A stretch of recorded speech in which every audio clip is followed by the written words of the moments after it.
కాదు. అసలు నందీశ్వరుని యొక్క అనుమతి లేకుండా శివాలయంలో శివదర్శనం చేశారనుకోండి, దాన్ని శంకరుడు అంగీకరించాడు. ఎందుచేత అంటే శివదర్శనాన్ని ఇవ్వడానికి మొట్టమొదట ఎవరు అనుగ్రహించాలి అంటే నందీశ్వరుడు అనుగ్రహించాలి. ఎక్కడి నుంచి వచ్చింది నందికా శక్తి శివపరివారంలో అంటే శిలాదుడు అని ఒక మహర్షి, ఆయన మహానుభావుడు.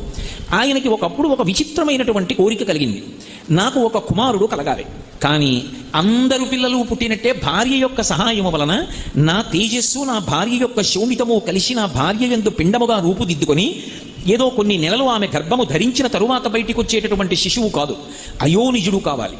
స్త్రీ గర్భము నుండి బయటికి రానివాడయ్యి ఉండాలి, అయోనిజుడు కావాలి. 2, ఆ పిల్లవాడికి మరణం ఉండకూడదు, ఇక పిల్లవాడు శరీరం అన్నది విడిచిపెట్టకూడదు. 3, వాడు పరమశివుడితో సమానమైనటువంటి స్థాయిని పొంది ఉండాలి అనుగ్రహంలో.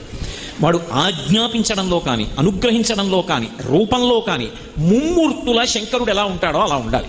నాకు అటువంటి కొడుకు కావాలి.